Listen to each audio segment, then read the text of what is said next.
Bienvenue à tous dans votre émission Maïcha. Ravi de vous retrouver également en cette période de Ramadan. Sur Mayotte la Première, vous l'aurez compris, nous allons thématiser un petit peu plus nos émissions Maïcha autour de la religion musulmane ou autour du Ramadan et aborder quelques sujets qui concernent, comme toujours, la femme. Et aujourd'hui, on va commencer à parler tout simplement de la femme entre droit et religion musulmane. Depuis longtemps, nous abordons ces sujets. Comment est-ce qu'on peut respecter l'égalité des sexes tout en pratiquant la religion musulmane? Comment est-ce qu'on peut aborder les questions également de mariage, de divorce, d'éducation autour de la femme et de la religion? Et pour nous en parler aujourd'hui, moi je suis ravie d'avoir à mes côtés le Kadi Yahya Ali Hadji. Kadi Dakwa, comment allez-vous? Très bien, merci. Et nous sommes également avec Laura Ahmed, donc on a l'habitude aussi de vous voir puisque ce n'est pas la première fois que vous venez dans cette émission. Vous êtes directrice du CIDFF de Mayotte et vous êtes également docteur en droit. Bonjour, merci. Parlez-nous d'abord du CIDFF. Alors, le CIDFF, le Centre d'information sur le droit des femmes et des familles de Mayotte, est une association qui œuvre auprès des femmes autour de l'accès au droit. Et cet accès au droit est mis en place et développé sur le territoire autour de différentes dimensions, que ce soit l'insertion économique, la lutte contre les violences, le soutien à la parentalité, les questions de sensibilisation autour de ces droits-là et surtout la santé des femmes. Voilà, donc vous êtes au cœur de notre sujet aujourd'hui et on va également commencer. D'habitude, je donne d'abord la parole à la femme pour essayer de revenir un petit peu sur son vécu et sur tout ce qu'elle a envie de nous partager. Je vous fais réagir, mais on va changer un peu les rôles aujourd'hui. Kadi, en vous donnant la question, comment la religion musulmane garantit-elle les droits de la femme pour que ces droits soient respectés? Puisque on entend plein de choses, on mélange beaucoup de choses. Est-ce qu'il y a quelque chose dans la religion musulmane, justement, qui permet de sauver ou de garantir le respect des droits de la femme? D'abord, je dis qu'il n'y a aucune législation, aucune religion qui a donné autant de droits à la femme que l'islam. Avant l'islam, la femme n'avait aucun droit.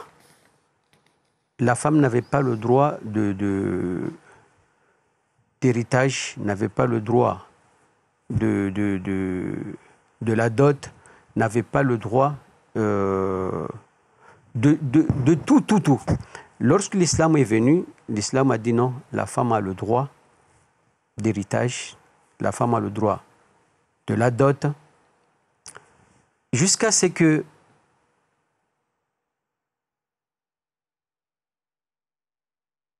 Dieu a dit dans son Saint-Coran, « Ya ayyuhal ladhina amanu, ya ayyuhan nasu, taqu rabbakum alladhi khalaqakum min nafsin wahida. » D'abord, le droit de la femme en islam, ça c'est acquis. Il y a des gens qui disent, et Dieu dit, mais franchement, la législation islamique a donné autant de droits à la femme d'une manière que lorsque tu entends, tu te demandes, mais alors les femmes là ne connaissent pas leurs droits ou quoi? Le problème c'est que les femmes n'apprennent pas, ne lisent pas. Je suis sûr que madame là, il connaît la valeur de la femme en islam. Tellement l'islam a respecté la femme énormément. Le problème vient de la femme ou le problème vient de ce que les hommes peuvent dire concernant ces droits? Le problème vient des hommes, de ce que les hommes disent. D'accord. On va revenir justement là-dessus puisque je voulais en savoir un petit peu plus et puis clarifier aussi les choses là-dessus que oui, la religion musulmane n'interdit en rien le droit des femmes. Laura, vous êtes en charge justement d'accompagner ces femmes vers l'accès aux droits. Qu'est-ce qui revient le plus souvent à Mayotte des témoignages peut-être que vous avez envie de partager avec nous concernant le respect de ces droits de la femme entre la loi et la religion musulmane. Alors, dans le cadre de nos permanences d'information juridique, on se rend compte que les femmes sont encore à la période de l'avant-islam parce qu'elles ne parlent que d'interdits, que de réduction de la femme dans ses rôles, mais des rôles traditionnels, bien sûr, et une dévalorisation de la femme même dans ces fonctions-là, et aussi on va jusqu'à l'enfermer parce que la religion l'interdit, parce que la religion. Mais malheureusement, on se rend compte aussi que ces femmes ne vont pas chercher cette information-là. Et pour que nous, on puisse en fait relever toutes ces informations-là et leur apporter cette information, il fallait bien que nous, on aille la chercher. Du coup, en tant que juriste, avant de vouloir être une directrice du CIDFF ou d'accompagner des femmes dans le mieux vivre avec leur religion, leurs droits, il a fallu en fait que nous, on connaisse l'histoire de notre droit. Et quand on leur parle bien sûr de cette société amédine au 7e siècle qui justement a fait une rupture avec tout ce qui était avant, elles ouvrent les yeux en grand et nous disent mais c'est pas possible, je le connais pas. À la madrasa on m'a dit ça, au Choni on m'a dit ça, ma famille m'a dit ça. Et justement, l'islam est venu définir les droits de la femme par rapport à sa famille, sa religion, le couple et la société même. Et c'est ça ce qui est intéressant quand on fait des sensibilisations, pouvoir être sur les deux plans, le droit commun et le droit musulman. Et on se rend compte que ça peut fonctionner si encore on les connaît ces droits. Exactement. À vous entendre tous les deux. Voilà, c'est pas comme si c'était impossible à faire. Vous, Laura, vous avez eu des choix aussi, j'imagine, personnellement, à faire, que ce soit dans le monde professionnel, dans vos études, dans votre vie. Est-ce qu'à un moment donné, dans ces choix-là, vous avez dû ne pas respecter, on va dire, quelques droits, ou est-ce que vous arrivez à allier on va dire, le respect de la religion musulmane et le droit la loi, ce que dit la loi sur les droits de la femme? Alors, pour ma part, je me suis rendu compte que depuis tout jeune, c'est des figures masculines qui voulaient décider à ma place parce que la religion dit. Et parce que j'étais un enfant rebelle et une jeune femme très révoltée, je me suis toujours opposée, je m'interrogeais, je questionnais ma religion. Et bien sûr, à cette époque-là, on se tournait vers qui? C'était les parents, c'était les cadis, c'était le fondi à l'école coranique. Mais j'avoue que j'avais beaucoup de doutes et il me fallait chercher cette information-là. Donc, j'allais lire le Coran traduit pour chercher ces informations-là. Et je me suis rendu compte que si je n'avais pas cette appétence de la recherche, après mon bac, j'aurais été mariée sans mon accord. Donc, mariage forcé, mariage arrangé. Je n'aurais pas fait les études que j'aurais fait là parce qu'on me disait, mais attends, une femme ne va pas faire ces études-là. L'instruction, pour toi, elle te l'est interdite. Et c'était des gens dans la famille qui disaient ça. Mais derrière, je me disais, mais qu'est-ce qu'ils me chantent? Je suis une femme, j'ai des droits. Et moi, je me disais, j'ai des droits dans le droit commun. Mais ce droit-là, dans la religion, je me posais la question, mais pourquoi Dieu nous dit qu'on est ces créatures et il y a une inégalité entre les hommes et les femmes? Pourquoi les hommes auront droit à tout et les femmes rien? Du coup, j'étais révoltée dès qu'on me parlait de la religion. Je me disais, non, par la maman. Malheureusement, je n'avais pas compris à cet âge, à cette époque-là. Mais c'est parce que j'ai fait des recherches que je me suis rendu compte de ce formidable privilège que la religion musulmane offrait à la femme, mais il fallait qu'elle aille le chercher. C'est clair. Vous êtes content, Kadi, hein? Non, ça c'est la réalité. Il y a même une femme qui s'appelait Asma Binti Yazid. Elle était le porte-parole des femmes. Ce qu'on voit là, à nos jours là, les gens disent les femmes veulent se montrer égales avec les hommes. Ils ont ils font comment là, ils ont leur groupe juste pour demander leurs droits. Ça, c'est pas aujourd'hui. C'est depuis les années prophétiques. Donc ce que pensent les hommes, enfin ce que pense la société aujourd'hui, parce qu'on l'entend souvent dès qu'une femme elle essaie de prendre un petit peu plus de place, que ça soit à la maison ou au travail ou ailleurs, on lui dit voilà elle veut dépasser, c'est ça, elle veut dépasser l'homme. Et vous êtes en train de nous dire que ça devait être comme ça depuis. C'est normal parce qu'on ne lui donne pas ce droit. Je vous dis que vos droits ne veulent pas venir chez vous. C'est à vous d'aller les chercher. C'est pour cela que... Mais est-ce que ce n'est pas quelque chose que vous enseignez, vous les hommes, ce n'est pas quelque chose qu'on enseigne justement à Mayotte, que la femme doit écouter l'homme, que c'est l'homme d'abord et la femme après?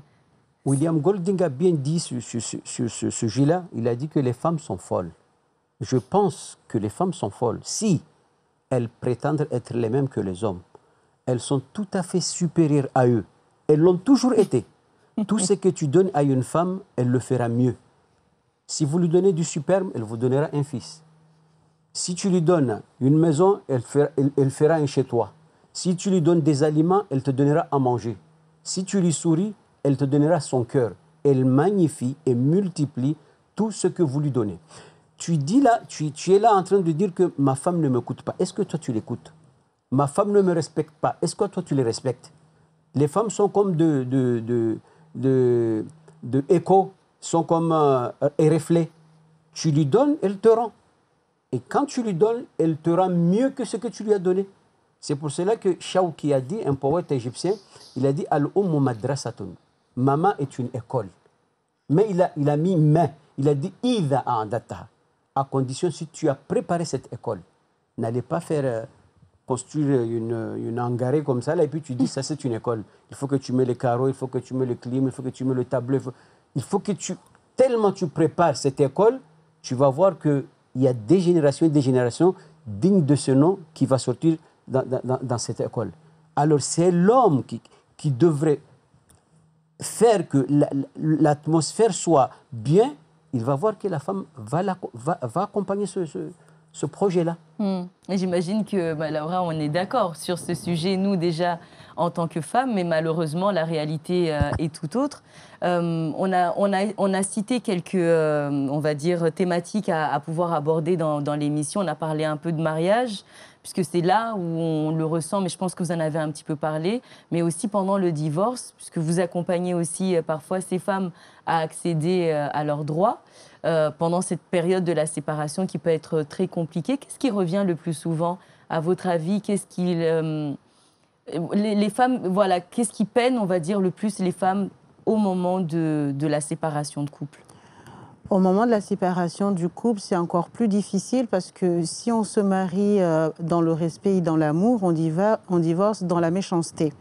C'est-à-dire que quand il n'y a pas d'enfant, en fait, l'homme dit souvent à la femme, tu veux divorcer, tu t'en vas, point. Quand il y a un enfant, on dit, tu ne veux plus de moi, tu veux divorcer, ça veut dire tu es capable de t'occuper de nos enfants. Donc il s'en va sans se retourner. Alors que dans la religion, il est bien dit que c'est au père de s'occuper de ses enfants de manière proportionnelle, bien sûr.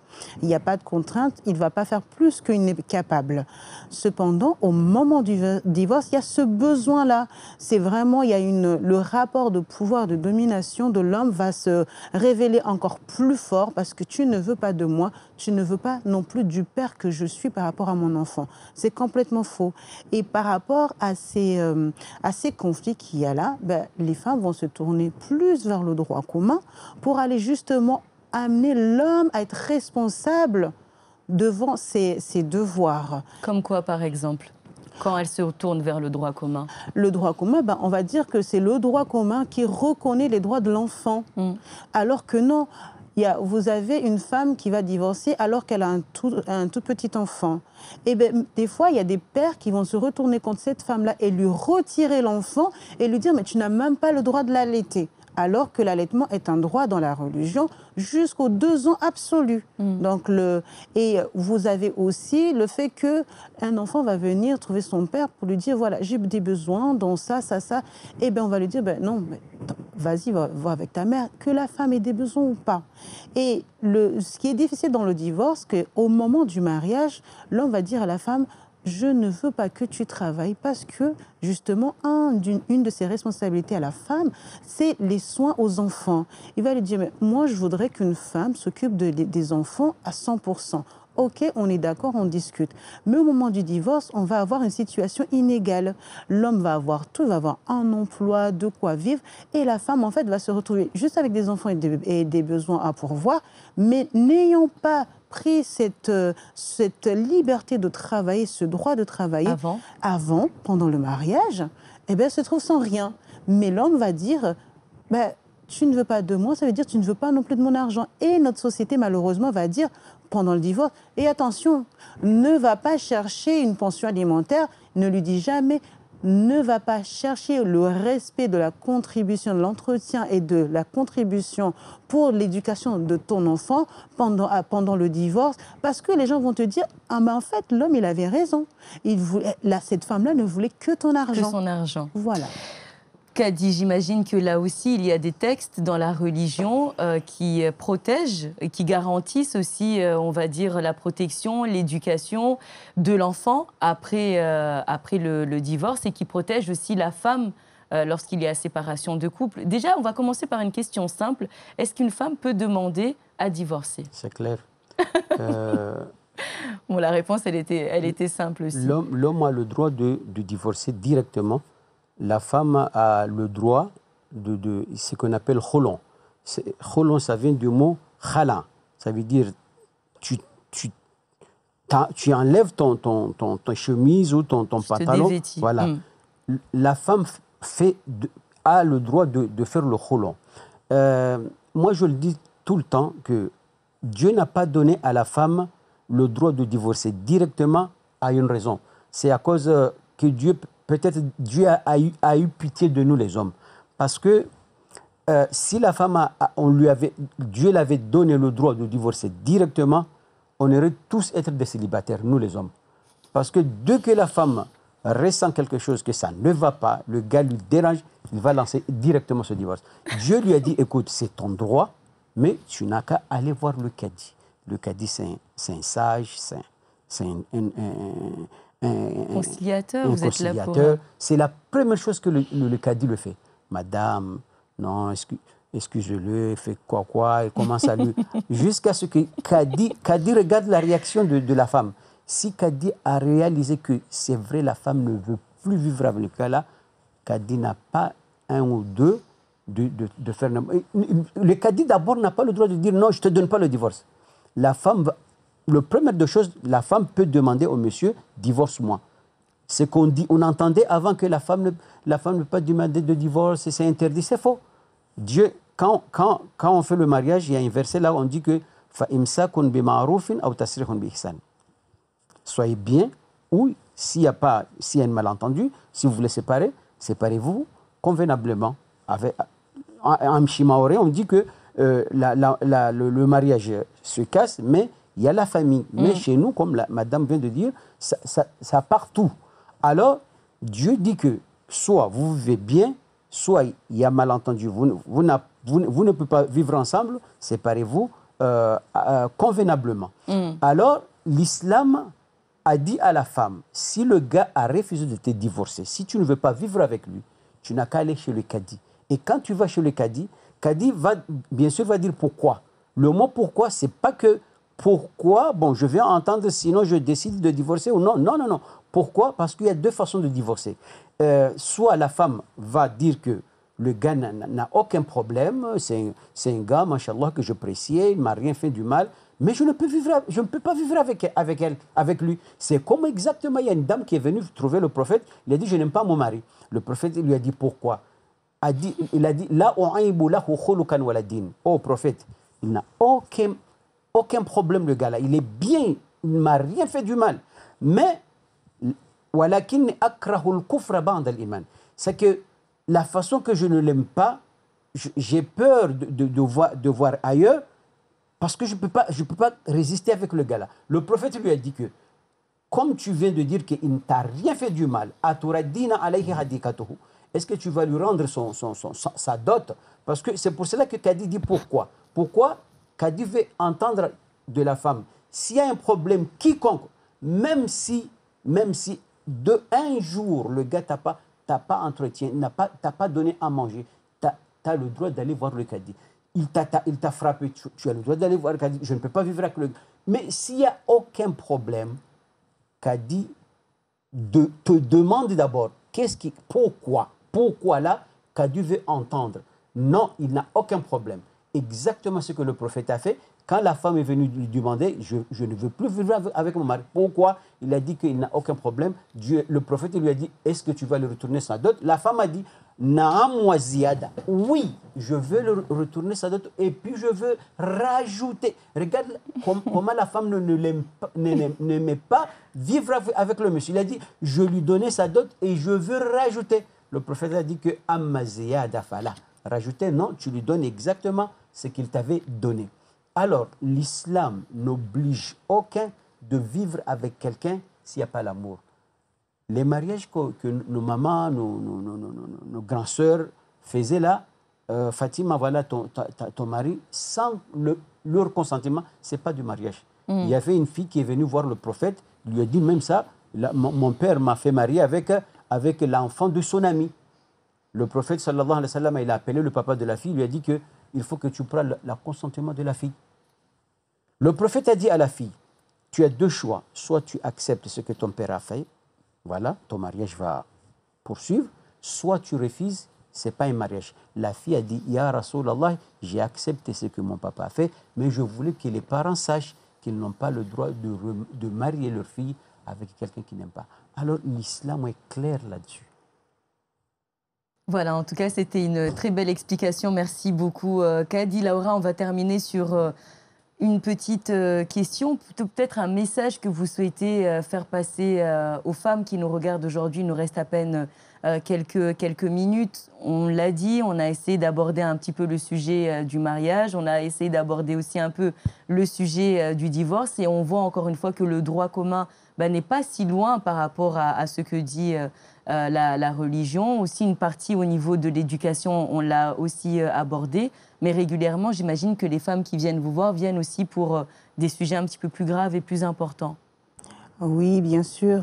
Par exemple, dans l'accès au droit, normalement, on a un axe qui est majoritairement pris en charge dans la lutte contre les violences. Et justement, dans cette partie-là, on entend beaucoup la religion dit, la religion fait. Et il y en a qui se mettent à dos, en fait, leur religion sans la connaître. Et il faudrait, en fait, que nous qui sensibilisons puissions, en fait, mettre en avant des mots sur notre religion. Parce que, normalement, notre religion, c'est la religion musulmane qui a reconnu des libertés à la femme. Il faut qu'aujourd'hui, que la femme sache elle peut librement disposer de ses biens comme elle veut, sans craindre en fait que l'homme, le père ou le frère ou le mari puisse avoir accès à ces biens-là et qu'elle est libre face à son droit dans l'accès à son éducation, son instruction et surtout, consentir dans sa vie. Elle a toute sa place dans notre société, y compris dans des affaires religieuses, dans sa vie familiale, conjugale. C'est vraiment la libération de la femme à l'heure de l'islam, que ce soit au 7e siècle avec la société à Médine. Aujourd'hui, même si entre hier et aujourd'hui, il y a eu malheureusement des choses qui ne vont pas du tout. Une dernière question, Kadi. Est-ce que, d'abord à Laura, mais en petite réponse rapide, est-ce qu'on peut imaginer un jour une femme responsable, haut placée dans la religion musulmane à Mayotte? Sachant qu'on partage les responsabilités entre les hommes et les femmes, pourquoi pas? Même le Coran a parlé de légende. La reine de Saba et Pharaon. Dans le Coran, ce sont les deux légendes. Le Coran a parlé d'eux. Et Dieu a donné raison à la femme que c'est la femme qui avait bien conduit ses responsabilités. Donc vous imaginez, vous, aujourd'hui en réunion, avec tous les responsables, nos cadis à Mayotte, avoir une semblable femme à vos côtés? Cadi, être cadi, non. À Mayotte, je ne pense pas que ça va se réaliser un de ce jour. Mais nous avons fait nos études au pays arabe. Il y a des femmes même Aïcha, la femme du prophète sallallahu alayhi wa sallam, à la mort du prophète, il était la référence. Tous les compagnons du prophète allaient prendre la connaissance chez Aïcha. Comme le prophète a dit dans un hadith qu'il avait la moitié de la science. Rester là-bas, fermer la porte. Ça, en islam, il n'y a pas ça. Il n'y a pas ça. Merci beaucoup. C'était une très bonne réponse. Voilà. On a rassuré les femmes qui nous regardent et vous n'êtes pas fâchés aussi avec vos collègues cadis. Merci en tout cas encore pour le travail que vous faites à Mayotte, les réunions, les conciliations, les médiations également que vous faites au quotidien. Et puis on peut venir vous voir, on peut venir frapper aussi à la porte du grand cadi et prendre rendez-vous avec l'un des cadis si nous souhaitons régler quelques problèmes à la maison, au niveau de l'éducation ou pour toute autre chose familiale ou de la société. Et puis vous également, Laura, on peut venir vous rencontrer, peut-être rappeler un numéro de téléphone et un lieu si on veut en savoir un petit peu plus et nous entretenir également avec vous. Donc pour le CIDFF, nous avons plusieurs permanences. La permanence Ramtsamboro dans notre local. Et nous sommes joignables au 06 93 45 30 38 ou 02 69 66 72 51. Et on est aussi à Combani, à la Maison France Service. Nous sommes aussi à Kanikeli et les mêmes coordonnées. Et les permanences, ce sont les lundis matins. Merci beaucoup. Merci également à vous aussi d'avoir suivi cette émission Maïcha que vous allez pouvoir retrouver sur notre site internet en replay. Et on se dit à très vite pour un autre numéro de Maïcha et très bon Ramadan à vous.